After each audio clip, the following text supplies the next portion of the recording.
We are back, and one of the great pleasures I've had of this interview series is encountering people that maybe I haven't gotten to know in person or haven't seen on the same threads in Facebook and gotten to know, but one of our loyal audience members and just an incredible life story that we're going to get into is Ben Sand. Welcome.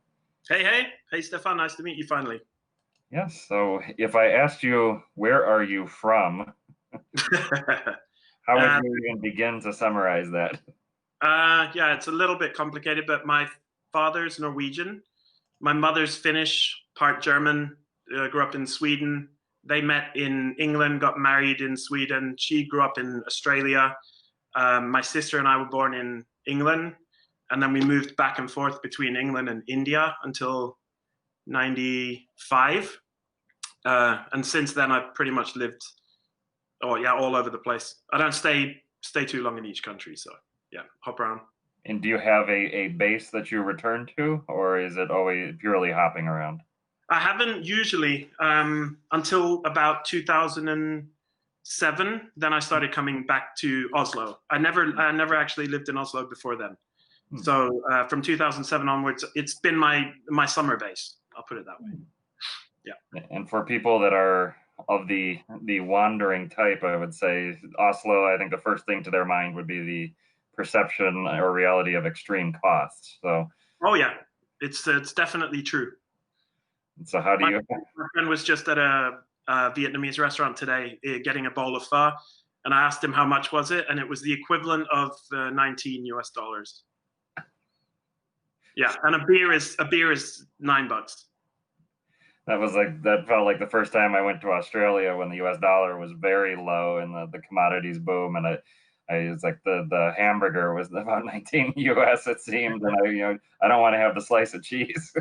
Yeah, I was shocked when I went to Australia. I've only been there once, but I remember landing at the airport and I took out what I thought would last me for a week, and all the money went in the first night, so I had to take out money again at midnight. So Devjit is asking, he expected to hear an Indian accent. Oh, oh, I can do that. I can do that later, but I think some people might get offended. Yeah, I won't put you on the spot for that. But let's just jump right in then on India. Yeah, there we go. So on India, give an overview of the experience you've had, and this is living over multiple stages of your life, as you've said. In India, yeah. Moved there. Well, first went there in 1986. That was just to Delhi and North India. My parents were kind of spying out the land, and then we moved back to England. And then in 87, we actually moved because my dad had been there. He had stayed on later, and he found this place Ooty, which is in Tamil Nadu in the south. So he had been there, and he figured this would be a perfect place for us because there was a good school there. So he flew back to England, and then we all moved in 1987 to Ooty, and we were there. I think we were there about a year the first time, and then we'd go back to England, and then stay in England for a year, and then jump back to India because of visa situations. Oh, and for those that haven't heard of Ooty, tell us about it. It's called Udagamandalam, and then Uttakamund and Ooty for short. But it's in the Blue Hills in the mountains down south in Tamil Nadu. It's 2,200 meters above sea level, and it's famous because of tea. They grow a lot of tea in the surrounding area. Nilgiri tea, it's called. So it's super beautiful. There's lots of eucalyptus trees, lakes. Yeah, it's a great place to grow up. It was a great place to grow up, yeah. Fantastic. And talk about Tamil Nadu as a cultural destination, as well as a food one, as it is a very distinctive. Yeah, super underrated. It's like everyone goes to Kerala to go on the backwaters, or they go to Goa, or they do the Golden Triangle, Agra, Delhi, Jaipur. Tamil Nadu has, first, it's got amazing temples because you've got the southern tip of India is there, Kanyakumari. You've got the mountains, you've got tons of jungle, like insane jungles, and then you've got a lot of cities around or very close within, across the border in Karnataka. You've got Bangalore. Mysore is super super fascinating as well. So you don't see a lot of tourists. There's some tourists in Uti, but it's very, very minimal. And the food is phenomenal. It's amazing food. I'm thinking of, say, the tea plantations I've seen in Sri Lanka. Would this be a similar in that there would be different plantations where they have accommodation options that you can stay on? Yeah, it's similar, more similar to Sri Lanka in that sense than it is to Darjeeling, because the mountains are much more dramatic up north. In the south, it's more rolling. Yeah, they're not that high. I think it's 2,600 is Dodabetta, which is the highest peak in Uti, around Uti. So yeah. And Devjit is asking, he knows that Calcutta is your favorite city for street food. What's your second favorite city for street food, both in India and globally? The street food, I guess, you'd have to say Mumbai. I always automatically say Bombay and Calcutta and Madras because I grew up there in the period when they were called that. But yeah, Bombay's probably one of my favorites after Calcutta for street food.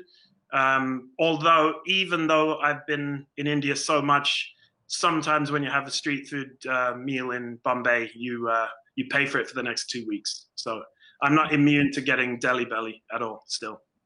So talk about that. How would somebody that has less experience for you identify which of the street foods that you'd recommend somebody try, and what clues to potentially steer clear from? The first golden rule is, well, especially if it's sort of fruit things, you can eat anything, of course, that you can peel, because then it's clean if you can peel it. The second is usually if it's piping hot, like if it's been done on a coal grill or something like that, or in a really hot wok or whatever. And of course, if there's a high turnover, if there's a long line, then it means that the food hasn't been sitting there for a few days or a few weeks. So look for the line of people, basically. Yeah. My very first day over in Indonesia, I paid for it for the rest of my trip because it was a place with chicken in Sulawesi that clearly didn't have the turnover and it wasn't piping hot. So those were lessons fast learned. Oh yeah. It's also weird. Sometimes you get this almost like a sixth sense where you don't know why, but you feel like I shouldn't really be eating this, but you do out of politeness. And I'd say 8 out of 10 times you're right and you get sick. So you got to learn to listen to yourself better, I think. I'm thinking in one of my jobs, my boss at the time had been to India a number of times for business, but he was always hosted as the big executive coming in. And one time they were served something. It was some drink, and he paid for it for days after. And he said he asked the colleague, "Why didn't you tell me not to drink?" They said, "Well, we weren't going to drink it, but you went right ahead." And once you drank it, it was too late. So, you know. You've spent quite a bit of time in India as well, or? Not for any long stretch, but a number of trips. And then one year there was a few times where I had a former colleague that was living in Delhi, and I visited a few times, both personal and business, where I would work during the week at his place and then take like 3-day, 4-day weekend trips. And so some of the places that are maybe more off the tourist radar. I mean, you mentioned Darjeeling and Sikkim there. Yeah. Bhopal is one of my favorite cities. I really enjoyed Bhopal and recommend it. Amritsar, but these Varanasi. I mean, a lot of the famous stuff, some less famous, and there's many more I want to see. And then Traveler Century Club destinations like Lakshadweep, I've been out to as well. I've been there. Yeah, I'd love to do that. But yeah, I mean, famous ones are famous for a reason as well, so it's always worth to go there. Yeah. What is a particular interest, and I have not been at all in, and would like to survey in a bit of what's there and how you think about trips, is Northeast India. So there's that little land bridge, so to speak, and then that heads over to these big Northeast states that, as I understand, they've opened up more in terms of permits and that. So give us the sweeping overview and what we can do and what you would recommend. The first time I was in Sikkim many years ago, like that was with my parents, 93, I think, 91, 93. And then in 2007, I went to Assam, and I flew from Calcutta to Guwahati. I stayed in Guwahati a few days, and then I actually took a jeep to Shillong, Mm. The mountains, which was really nice. It's kind of this weird mix between this Indian mountain town, but then there's also an underground music scene there, which fascinated me because I've worked with music my whole life. So there's a lot of metalheads walking around on the street, which you don't really see in many other places, maybe Bangalore or Bombay. And then 2 years ago, I went to, or no, actually it was last year. I landed in Impal because they made it easier to go there. So when you land, you just went to an officer and you had to sort of show which hotel you were booked at. That's pretty much it. There was no interrogation or anything. So we were there. We went to Dimapur, a couple of other small places, and then we took a night train to Guwahati because my friends I was traveling with, they hadn't been there before. So. And Impal is one that's interested me, along with Kohima, for the World War II history. And yeah, Kohima I went to as well. Yeah. Yeah. Kohima.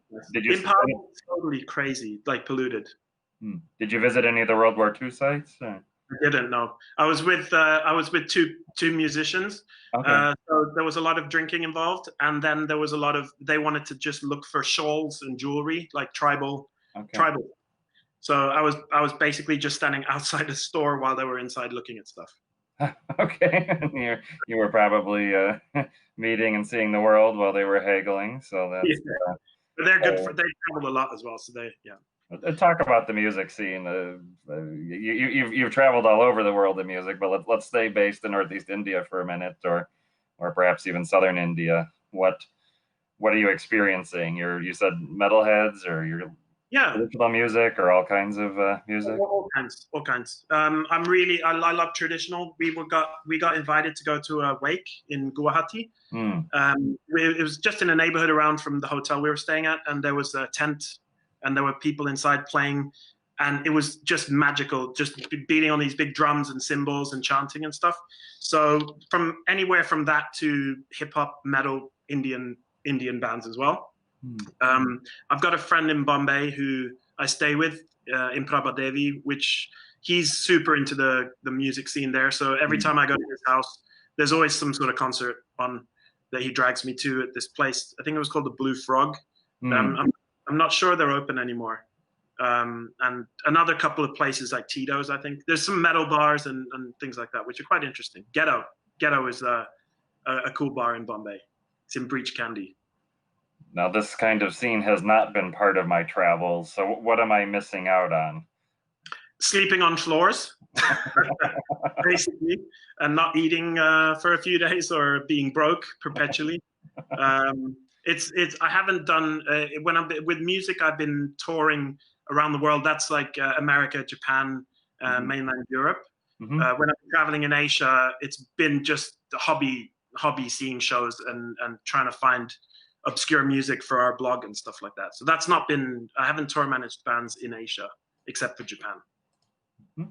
Yeah. And questions, all kinds of questions. Ryan Gazer's adding that metal is super popular in the eastern states, so that's interesting. I mean, what is are there specific bands? Is it local? Is it a global scene? Is it? Yeah, there's local bands also, but they're really into like, I guess, classic metal, like Deep Purple, old metal bands like that, Led Zeppelin, Deep Purple, Iron Maiden, bands. Yeah, you see a lot of people wearing T-shirts in town with long hair. It's pretty fascinating. Yeah.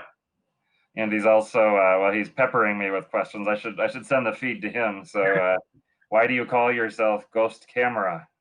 That was because in the 90s I used to take a lot of photos, and a lot of photos of bands when I was touring with them, but all analog. And so my artist name was Ghostkamera. And do you speak any Indian languages?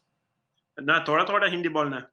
Just very, very, very little bits of some languages, because of course we went to a British school, and unfortunately when you're 13, you're not really that inspired to learn Tamil, which is a shame, because it would have been amazing to know at least some of it now. So I only know a few bad words and simple things. Okay, non-Indian languages. Obviously we're conversing in English, but I mean Norwegian, of course, and I lived for 5 years in Denmark, so I passable Danish. Not fluent, but passable, and very, very little of a lot of languages. Okay. Yeah. Since I don't stay anywhere long enough, so. That's true. Yeah, it's I was saying with another guest that I intended to learn Spanish in Equatorial Guinea. It was the end of my dream to learn Spanish because I knew I wouldn't force myself after I'd been to every Spanish-speaking country once and give up on that. So we've talked about the Northeast states. Yeah. There's a huge swath of India, and you mentioned the name changes, and it can be dizzying the amount of times places even change names in India. So that's maybe a reflection of change. Let's talk about some other underrated states or cities, destinations. You pick: music, food, cultural sites, whatever that we've missed and you haven't. Well, I guess, of course, quite a few people have been to the Himalayas, but I think most people would probably go to Shimla, Manali, maybe to Srinagar to stay on Dal Lake in a houseboat. But I remember chatting with Debjit on every passport stamp about Ladakh. Ladakh's probably one of my favorite parts of North India because it's like, until apparently there was a film, a Bollywood film that kind of put it on the map now, so there's more people going. But when I went there, I met 2 Americans in Manali, and we took it was sort of unofficial. The road hadn't been opened yet, but this taxi driver was willing to take us. So we spent 19 hours, 12 of us in a Tata Sumo Jeep with luggage. So it was like 5 of us in the middle seat, sort of sitting, like this towards each other. So not the most comfortable ride, but incredibly beautiful nature, like some of the most spectacular nature I've ever seen. And then that was to Leh, and then from Leh we stayed there a few days, and then we went up to the Nubra Valley. And that, when people ask me what's the most beautiful place in the world, I very often say Nubra. Wow, that's one I do not know. So this is which direction? I've got the map in front of me, but like it's straight north. I guess it's straight north from Leh, but it's towards the border. It's near the line of control with Pakistan. The Siachen. When we went over there's a really high pass there. I think it's one of the highest motorable passes in the world, if not the highest. There were army people just sitting training for high altitude. It's 5,000. I can't remember, but anyway, it's really high. You can hardly breathe up there. And then you go down into the Nubra Valley, and now they've opened up more of it. But when I was there, we could only stay in Diskit, Panamik, and we took a day trip to a place called Hunder, which is insanely beautiful. It's just like fields, trees, little village buildings, and they've irrigated the water in these little streams that kind of crisscross all the way through the village, and there's just mountains on the side. It's insane.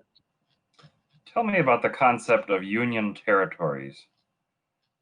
Oh, I'm not a professional at that. So there's states and there's union territories, and what autonomous areas, and yeah, it's a mess. India's a great confusion in many ways. Yeah, more than one, for sure. We always used to joke about that. My father, when we were little, and we'd be on a train going somewhere, and the ticket conductor would come in, and there'd always be something happening with the tickets or whatever. So he'd always say, "Yeah, it's the Indian confusion."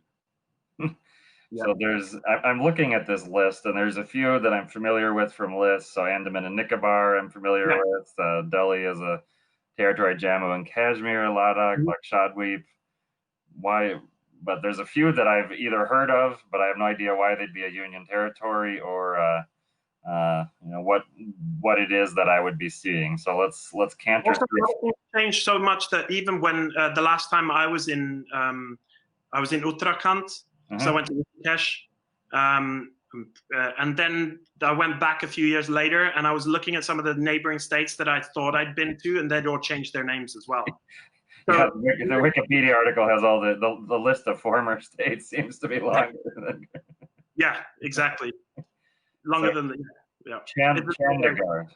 Yeah, which one? Chandigarh. Chandigarh is a city. Yep. So that says it's a union territory. So that means it's self-governed, or what is it? I honestly have no idea about that. Yeah. Have you been? Pardon? Have you been? To Chandigarh? No, I've actually not been to Chandigarh. No. There's a place, I think, if I'm not wrong, it's the place that was designed by a Swiss architect. Yeah. And it's all like gridlock. It's very well planned out, the city. But it's been on my list. But India's kind of like, it really is a subcontinent. So when you go back there, I often have to go to Bombay to see my friends. I want to go to Kerala to see my friends. I want to go to Calcutta to eat. So I end up usually going to a lot of places that I've been to before, and then try and get one or two new places in. Fantastic. And so I think even for EPS members, India divides travelers of the. I've been once and I saw what I wanted to see, and it was so intense that I'm not going to rush back. And then others that come back, and I said even for myself, I've loved my experiences, but I found that basing myself where a few days I was quietly working at a friend's house, and then a few days I was out and about somewhere worked for me. So talk about how to structure India trips for people that just feel overwhelmed. Yeah, it's I've seen both sides, because I've often had friends of mine who wanted to come to India who maybe necessarily wouldn't go there alone, but because I was there, then they thought, well, they can tag along because I kind of, at least it wouldn't be a shock. I'd protect them or somehow. So some of them completely freak out and hate it and basically want to go back to wherever they were. And then others takes a little bit of time, like especially on their first trip, like 2 or 3 days of culture shock, and then they get into the groove of it. But I think it's one of the most intense countries I've ever been to. Or when you think of everything, smells, sights, sounds, just massive people, pollution. It is an insane place. But I think when you kind of get used to it, then you flow like between the crowds of people. You just know how to move around without getting affected by everything. So then it becomes it opens up, and you notice the little things around you. So it's an amazing country. And probably because first-time visitors often are attracted to some of the most famous, but also some of the most intense. I mean, turning up in Varanasi is probably not what the starter trip should be, but I think for some it becomes the the starter trip. So let's talk about some places that I mentioned. Bhopal is one that I've loved, and it's very approachable. Actually, Amritsar is another that is delightful. I'd say Chennai probably. The thing about Chennai is I was only there in the 90s. We used to land in Chennai and then take the night train to Coimbatore and then take the bus up to Uti. But then the last few times there was direct flights from Bombay and stuff, so we didn't go to Chennai. But back then Chennai was just very chaotic, and they were building a lot of flyovers and stuff. It wasn't my favorite, but you had like Mahabalipuram, which is not too far away. And there's areas of Chennai which are calmer. I think St. Thomas Mount, I think it's called. I'm not sure. So Chennai's not my favorite, but Cochin is really beautiful. That's a good place for first timers, because Kerala is it's got the highest literacy rate. It's very clean. It's very beautiful. The food's amazing. So Kerala, like Cochin, is a good starting point, I think. Maybe Gujarat Jew is really beautiful. It's a small island off, like you have Jew and Daman, so it's off Gujarat, and it's a different region, so they have like tax-free rules there. So a lot of people go over there because alcohol's cheap, and there's beautiful beaches, and there's an old fort as well. So I was there maybe 20 years ago. That was super. And I think the connection cut out slightly for a moment. So the island you were just mentioning? Diu, it's called. Diu. Yeah, Diu. So it's you have Gujarat, and then it's south of that. Really beautiful forts. You can rent scooters and just drive around. There's a lot of different beaches, and very few tourists. Like, it's not like Goa in any sense. It's like 1% of the tourists that Goa gets. Even though Goa, a lot of people kind of give it a bad name, but I go there a lot because I have friends there, and there's an area in the south near Palalim called Agonda. It's another beach, and it's very wide, and it's one of the cleanest beaches in India, and it's super chilled, great food, really cheap accommodation. So you can still find really nice places in Goa, even though there is the package tourist hell that a lot of people expect as well. For sure. Fantastic. Oh, and the comments is one of the Union territories. So that was one I wasn't recognizing on the Union territory list. I seriously don't know much about that. I'm mostly considered about. I usually want to ask people where they get best masala dosa is, or roti or something. So I'm not okay. so. Well, let's do that. The best masala. Yeah. Well, the best masala dosa in India, it's kind of hard because, of course, it's most famous in the south, and there it's almost impossible to get a bad one. It's very difficult to get a bad one down south. But there's some people have their preferences if they like it white and fluffy, or glass thin and crispy, or a mixture of both. I like the sort of half and half. Then you got, I mean, I've had some amazing dosas in, of course, Malaysia. I think Kuala Lumpur has and Penang has some of the best Indian food outside of India that I've ever had. Because it's still got its roots in Indian food, but it's managed to have a little bit more of the Malay, like the coconut milk in some of the curry things. Yeah. So it's this. The food in Malaysia is some of the most amazing food I've ever eaten in my life, for sure. And I think it's very underrepresented globally. Yeah, we see in the US, we see maybe there's maybe one for every 20 Thai restaurants, and then it really is Malaysian and Thai in many cases, just so they can keep the customers keep the cash till somewhat they just full. on the menu, or a rendang or something. And you did live in the US for a time, as I understand. Yeah, so, that was very briefly in 1996. That was in LA. How would you pick an Indian restaurant? It's say in the US, Europe, so not Malaysia, not some of the ones you noted for some of the best Indian food overseas. I've heard it said that it's very hard to get good Indian food in LA. I've never had good Indian food in LA. And one of my friends, she's actually from, she went to school with me. She lives in LA. She's from Kolkata originally. Her and her husband live in LA, and they have not. I've asked them many times, like if I'm going for any recommendations, and they're like, "There's no good Indian food here." But there's good Indian food in New York. I can't remember the names now, but there was some in near Ocean Parkway. Yeah, and there's a good dosa place in a Hindu temple in New York. In the basement, there's a man making dosas. Again, all these names are Europe's easy. England's got some of the best Indian food in the world, for sure. Excellent. And, absolutely.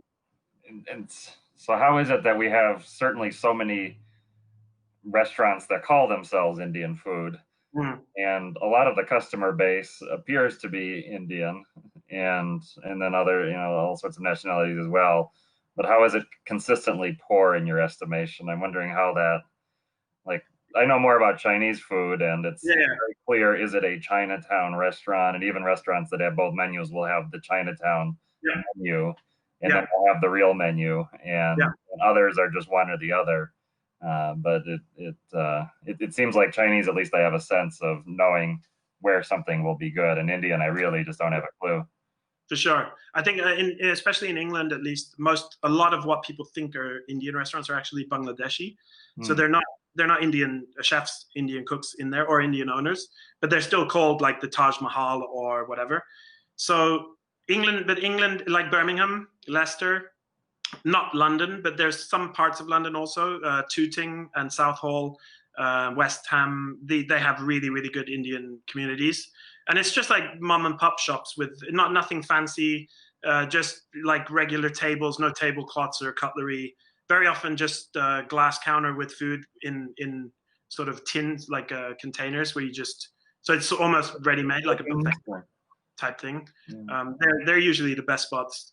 But of course you have your variations, like especially with Chinese food as well in Europe. There's a lot of sweet, like everything's made with the same sauce, even if it's pork or chicken or fish. I think Indian, if you, in my experience at least, if you go to an Indian restaurant and you order, even if you order what's on the menu, but you sort of tell the waiter that you've been there, or that you can handle the way desi, like the way they make it, or their mother made it or whatever, then they kind of, maybe they say something to the chef, and it always tastes a little bit less Western or less foreign palate. So maybe that's why the Indians go there, because they know, like, okay, these guys are Indian, we'll make it the way that we know they want to eat it. That makes sense. Yeah, when I was living in New Jersey, there were some places, and it skewed towards vegetarian, where they would have the quick lunch, so whether it's a lunch set or lunch buffet for all the workers in the area, and they would at least dial up the spice. I'm not an expert on the quality and And we actually, when we're traveling around the US, where a lot of dining options in smaller areas are pretty limited, we will take the Indian buffet that's in town, because it's either that or the Chinese buffet, and we'll alternate them. But my wife's rule is if it's a buffet place, if they have a goat dish, then at least there's hope. Yeah. Oh, that's, yeah. that's what she tries to do, because at least Slow cooked, or because it takes long to get tender, or I don't know. just that they must have customers beyond the typical butter chicken Americans. Yeah. Yeah, the Kung Pao chicken and the butter, General Tso and all that. Yeah.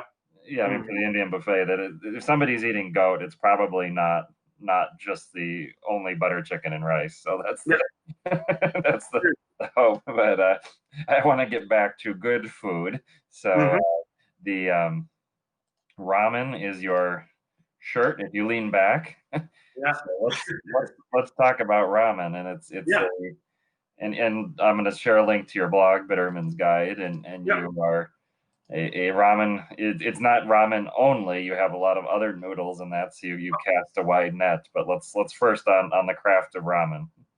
Yeah, I guess it started like most people in humble beginnings, because when you're a student, you eat the packet ramen that everyone gets, the top ramen, or in India it's Maggi. And then, so it was usually Maggi in India, and then they switched to top ramen, arrived there sometime in the 90s. I can't remember exactly when. So it started with just the packet ramen. And then when I went to Japan the first time, I was in October 2000. That's when we had our first actual bowl of ramen with chashu pork and an egg, and everything. And that was like mind blowing. So ever since that, then I've been back to Japan quite a few times, and I always research heavily before I go there, to read through lots of different articles to find out which places are good. And also, of course, when I get there, I usually ask someone that I trust, either a person at the hotel or a bartender or a taxi driver, and just ask them where they go. And then, yeah, I just love setting out in the morning and just having a list of 2 places I have to try.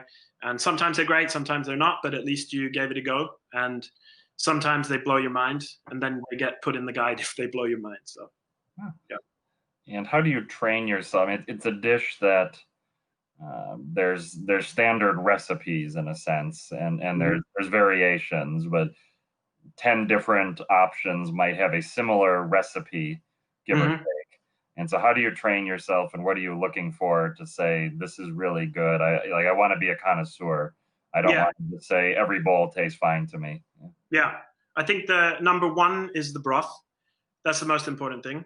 So taste the broth before you add anything to it. That's what I always do. I always taste the broth first, and then the pork and the noodles, like the toppings as well. So I prefer the noodles when they're a little bit harder. And I also prefer the slightly bigger noodles, not udon thickness, but like not the super, super thin ones they use in tonkotsu ramen. So I like the slightly thicker one because they got more tooth feel. And then a soft boiled egg, which has been marinated. And then pork. Some people like the belly, some people like the shoulder, some people like the very thin slice. I like the very thin sort of slice that's almost melts in your mouth. Not too sweet though. And then I loved, of course, having spring onions and seaweed and everything else in there, and the wood ear mushrooms as well. But that's like that's for tonkotsu, the pork bone broth. And then if you have the shio, which is like the salt broth, and the shoyu, the soy sauce, and miso, then those bowls generally come with similar or different ingredients in them. So it's a wide array. And so what does one of your days out trying these places look like? You said you're visiting maybe 2 in a day, and you're sampling one dish, multiple dishes. What? Usually one dish if I'm alone, if I travel alone, which I tend to do. So I'll get a Grab taxi or a Yandex or whatever to the place, and then just have researched what their specialty is, or ask the person, the waiter or the chef, what they would recommend. Try that, and then I'll take photos as well, but not super many because I want to eat it when it's hot. But I'll take some photos of the bowl as well for the blog. And then talk to the chef afterwards a little bit, just ask him where he's from and how long he's been there and what's his favorite styles, and other places also. Like if he's famous for doing a tonkotsu broth, then I'll ask him if there's a good place in town that does a shoyu broth or tsukemen or whatever. So that's like a really good way of getting recommendations, because you're not threatening his business because he's doing one style, and so he's super happy that you're into it, and then he want to recommend another place for you to go. So it's not like competing bars, because they're both doing different things. Fantastic. Yeah. And you said you've been to Japan many times. Let's start in Tokyo. Tokyo's a giant city with many downtowns in a sense. One downtown. So what are the one or two that are your go-to for either ramen or street food in general? Yeah, actually in Tokyo, the one that I go to, my go-to in Tokyo, kind of goes against all the things that I just said now that I like in a bowl of ramen, because the egg is hard boiled and the pork is kind of not really very finessed. It's kind of chewy. But the point is, the broth is insanely good. It's called kiraku. And it's in an area called Dogenzaka, which is just above Shibuya. So if you have like the main crossing everyone goes to in Shibuya, and you walk up the hill, it's sort of on the right there. You go down a small alleyway. This is toward the love hotels? Or? Yeah, exactly. That area. So both sides of the road. And this has been going, it's one of the oldest ramen places in Tokyo. I think it's from 54. It started. It's tiny. There's always a line, and they do the thicker noodles, and the broth is the soy sauce broth, so it's darker. It's like a dark brown broth with like shallots in there, kind of caramelized shallots, and yeah, it's mind blowing for shoyu broth. I go there, and then there's one other place called Tabushi in Koenji, which I went to. That's like there's a really cool punk underground scene there. So it's a little bit more, there's a lot of stores and bars under the subway lines, so it's kind of in the tunnel, so it's kind of cool. And there's a miso ramen place there, which does old school miso ramen, and it's just insane. It's really, really delicious. Can you go terribly wrong picking any place you walk by in a Japanese city? No. I think in Japan, pretty much for anything, for yakitori, for teppanyaki, for sushi, everything is going to still be good. It's just going to be varying degrees of good. Yeah. Very, very rare that you get that I've had a bad meal in Japan. It's more that maybe it wasn't to my taste personally, but it's probably still a very good version of that dish. Because that's one thing I love about Japan, is that when they do something, they don't do it kind of half-assed. They really focus on practicing and learning to do this perfectly. It's a continuous process. So I love that about the culture. Absolutely. Like it's an Italian food destination now, and it's the cakes and desserts they make. I mean, there's so many categories where it's they've taken one idea and just taken it to such a high level.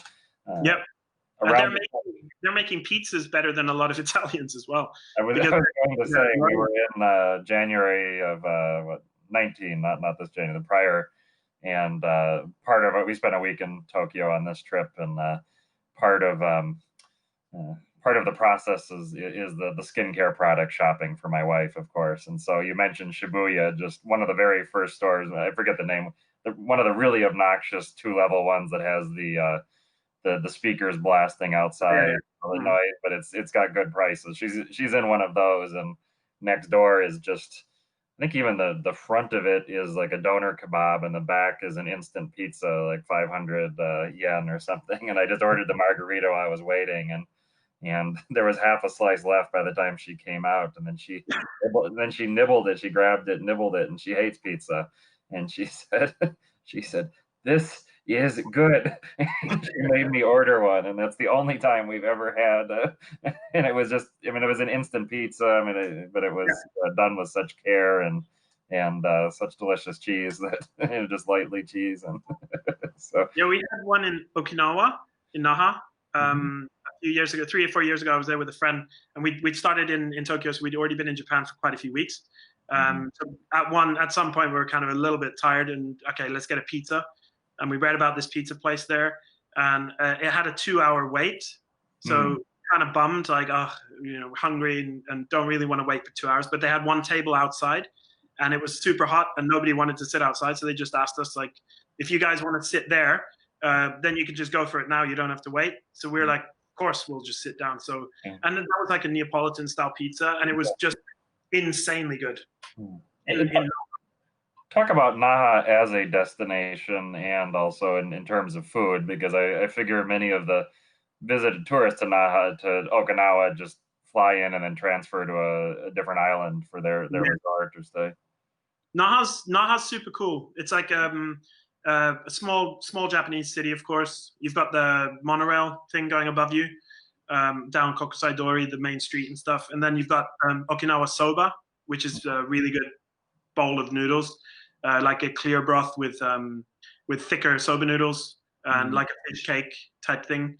That's good. And then there's of course beaches around there. There's some great bars, really, really cool little bars around in Naha. And then we went, when I was there the last time, I think I've been there maybe 2 or 3 times. We took a flight to Ishigaki, which was another 45 minutes out by flight. They have some of the world's best beef there.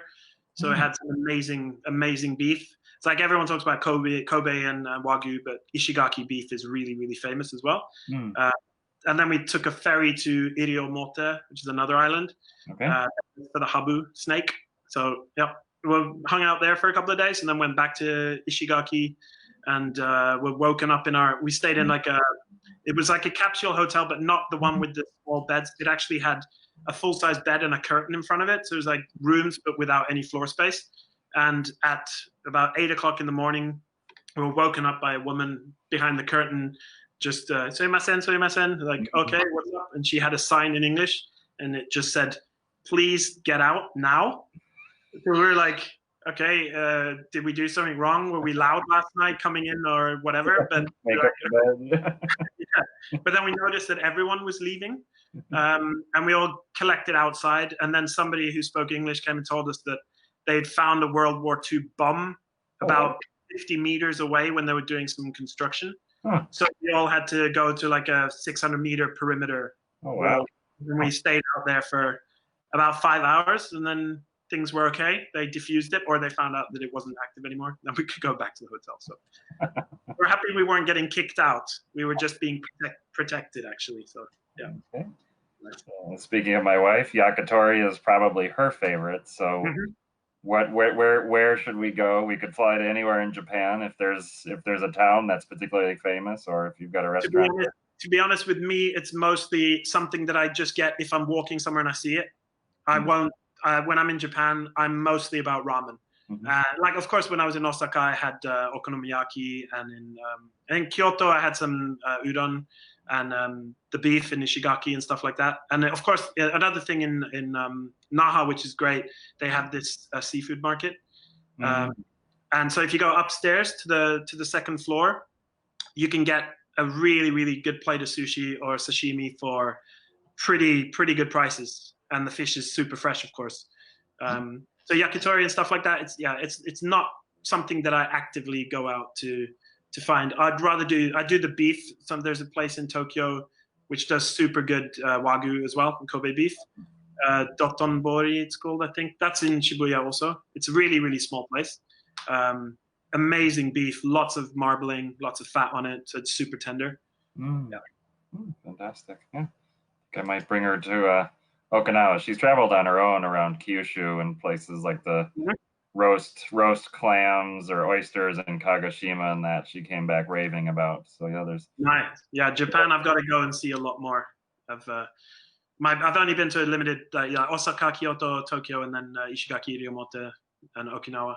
What am I? Other places I want to go to. Which actually, with the ramen thing. Sorry, with the ramen thing, we were interviewed at the airport when we landed. We were in Korea, me and my friend. We landed in Osaka. We were interviewed by a Japanese television program, the Welcome to Japan thing, which they do a lot. And so they talked to us about ramen, and they were super impressed to find out that we had been that we knew about ramen and that we wanted to go to ramen. So they actually told us about a couple of places in Osaka, and then which were amazing. They were super good. And then 5 years later, I was at my friend's bar in Bangkok called Bar 23, and there was it was like a Tuesday night, and there was no one there. There was only one Japanese woman who was standing in the bar drinking. And so I sat in my usual corner, and after about 10 minutes, she's like, I I don't mean to be rude, but I feel like I've seen you somewhere before. And I literally had just landed in Bangkok the night before. And I was like, oh, okay. I mean, and she's like, have you been to Japan? And we figured out through a process of trial and error that she had watched that program when they filmed me and my friend landing in Osaka. And she'd been so impressed that these two guys from Norway were super, super excited about coming to Japan to eat ramen. She was like, you're the ramen guys. So that was really cool. Is it too much of a sin if you have an occasional Ajisen ramen, if nothing else is available? The only time I've ever done that was actually at Hong Kong airport. Okay. Yeah, and it wasn't great, but it's kind of like my thing with that is like Ichiran. I know a lot of people love Ichiran and Ippudo. I think it's only good if it's the only thing there. Like if I see an Ichiran and there's nothing else open, then I'd just go, okay, I'll go to Ichiran and I'll customize it so it's heavier and the noodles are hotter and stuff like that. But I always try and go to more like mom and pop shops in Japan, or pretty much wherever I am.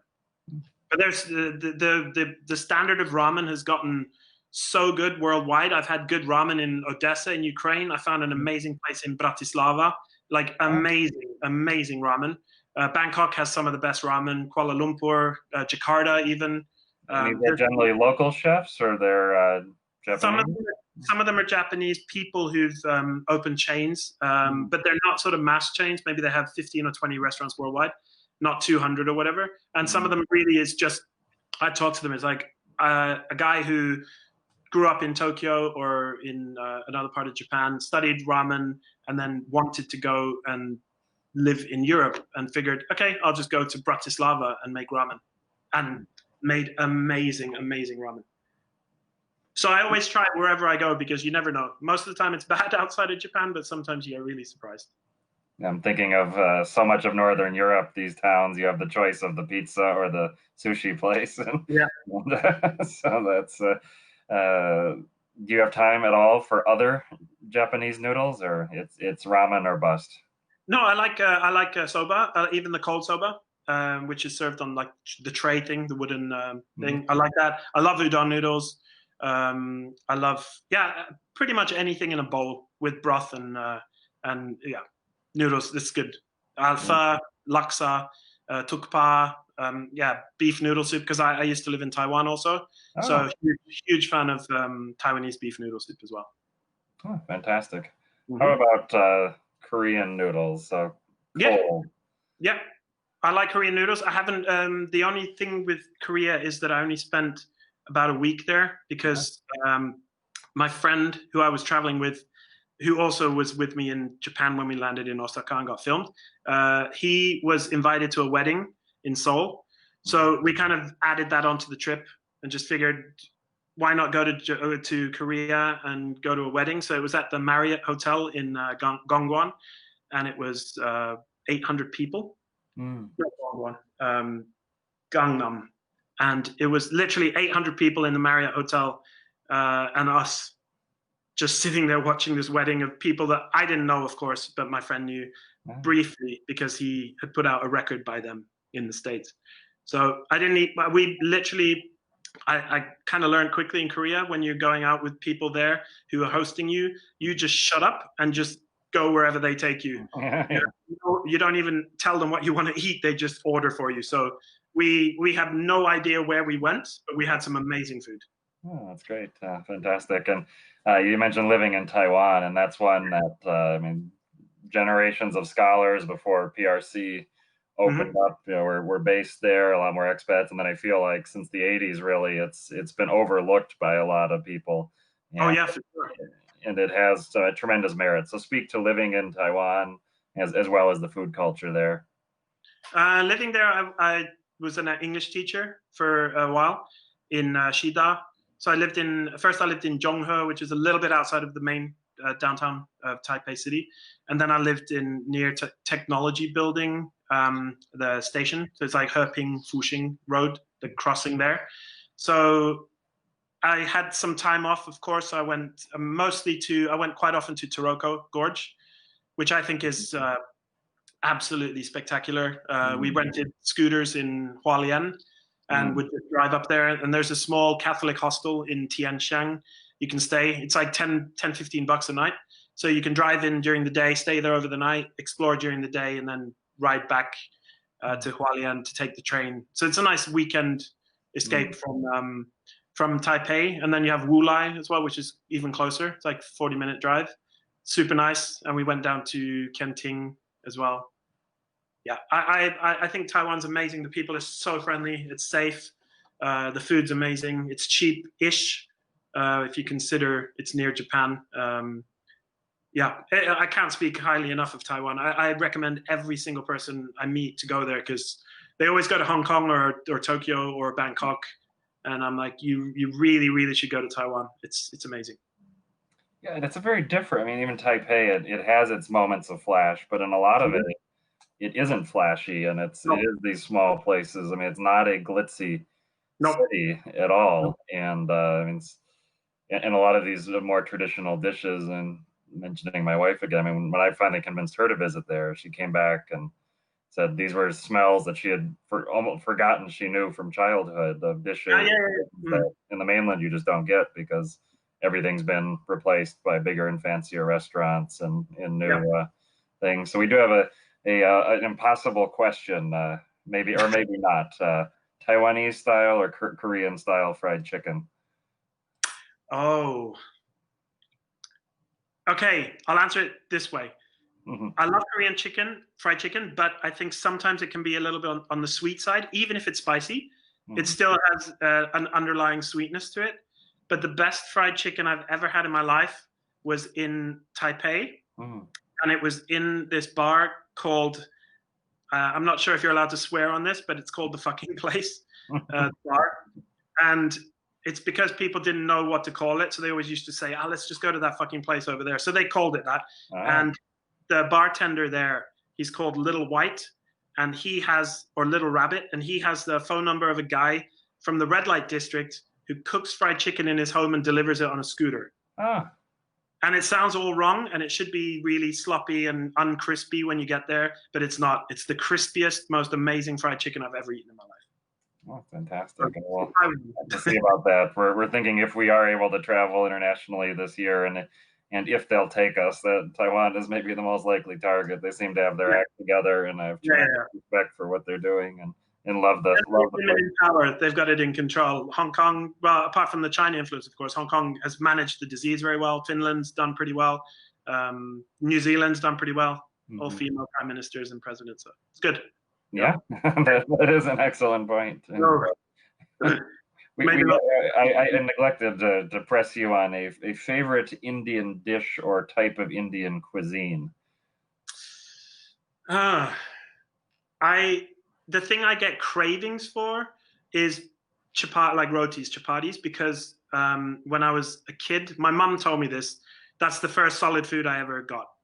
It wasn't like baby formula, or after baby formula, it wasn't like bread or whatever. It was chapati. So I love chapatis. I love dosas a lot. I'm addicted to dosas. But I also just Carolan prawn curry, like the green mango curry. Really spicy. I mean, tandoori chicken, chana masala, chole bhaturi. I don't think there's many Indian dishes that I dislike. Not many. So, yeah. Fantastic. In the world. I like anything with paneer. And one time my mother-in-law was putting them away, and she piece after piece for somebody who doesn't like cheese. And then I said, she said, "This is wonderful tofu." I said, "No, it's cheese and it's a little fattier." No. One thing, have you had in India? Have you had the Chinese Indian food? I have a friend who loves to troll me by claiming the best Chinese Indian restaurant in the world is the one at the Grand Hyatt by Mumbai Airport or Mumbai Airport. So I have had it times. I've Bengal. I've had some. I can appreciate it on its own, I will say, but a lot of the flavors do seem a bit sweet to me. The spice, I don't. The spice, I'm neither here nor there. But I see it as a distinct and different regional Chinese food in a sense. Yeah. Did you go to Tangra, like a Big Boss in Kolkata, or? No. It's quite famous. It's a big, really, really big Chinese Indian restaurant. So that's probably, if you're going to Calcutta, you have to go to Big Boss. Okay, I'll have to go back. Yeah, that trip I went down, it wasn't so much food focused, but I toured around the city and then went down to the Sundarbans and spent some days out that way, which was modest food, but also delicious. And we haven't even really talked about music, and you've got this incredible site, Dream Weapons. I'll talk about what you're doing there, and I'll share the link. Yeah, Dream Weapons started, I think, about 4 years ago, 3.5, 4 years ago. It's myself and a friend of mine who plays in a Norwegian band, and another guy who's a painter. And we just shared a like for obscure music. I'm talking gamelan music from Indonesia, tribal music from Africa, stuff from Colombia from the 50s and 60s. So we kind of troll the internet, find obscure songs that some of them are not even on Spotify or YouTube, and we make collections. So it's like either 60 minutes or 90 minutes, like an old school mixtape with a theme, usually a theme for each tape. And then we put them up to our blog, and it's free to listen. You can stream it. You can stream it on Mixcloud as well. And I think we have over 150 mixes. So yeah, there's a small description above every mix as well about what it is, like if it's African music or if it's Cambodian or if it's Russian, whatever. So people can kind of pick and choose what they're into, what they're interested in. So yeah, I really recommend. I put the link in there. I mean, what a tremendous project you've got going. I hope it gets more exposure and provides an entry point into these different musical traditions. Yeah, it's a nice start, and then people can dive deeper afterwards if they like certain things. Yeah, I listened to the Conversations with Tyler interview series, the economist Tyler Cowen, and he's a big fan of Indian classical music. And when he has interviewed guests from the region that know something about the subject, he wonders always why it isn't bigger in the world, and particularly the southern music traditions as well in India. So, a lot of it's tied in as well with films. A lot of the music. So the vast majority of Indian music that people hear outside of India is film music. They don't have that much exposure to. I mean, Ravi Shankar, of course, did his part with the Beatles, and from that. But there's of course Pandit Jasraj and Shiv Kumar Sharma, these guys who are like classical Indian musicians who did some amazing stuff. But it's kind of challenging because they're all 19 minutes or 20 minutes, or a lot of that's not 3-minute pop songs. So you have to be interested to devote some time to it. Yeah, and this Tyler, he's an economist, and one of his things, he's written posts about how to improve your mind and thinking, and one of his recommendations is to listen to complex music, even if you may not intrinsically like a particular type of complex music, but listen. And I've not taken him up on that. I'm not as dedicated to music in my daily life, so I want to take that as a study thing, and I've got a great site with Dream Weapons to start and explore. I think maybe it does do something with the way your brain processes information. If you're listening to something you don't completely understand, maybe you try and find a thread in it that you normally wouldn't. Yeah, Captain Beefheart's a good place to start if you want something that's American. That music is, I don't think even he understood it, but yeah. You mentioned sleeping on floors. So what is it like to tour around the world in the music scene? It's got this reputation for parties and women and drugs and all this kind of stuff. But of course that happens at some stage, but that's not the stage I've been at because I've worked with more underground bands. So of course, if you're the Rolling Stones or a big band, you get that. But for I'd say most bands, you sit in a van for about 8 hours a day on a highway or a freeway or Autobahn, stop at a gas station to get something to eat. And then you get to the club and you have to set up, sound check, play the show, pack everything.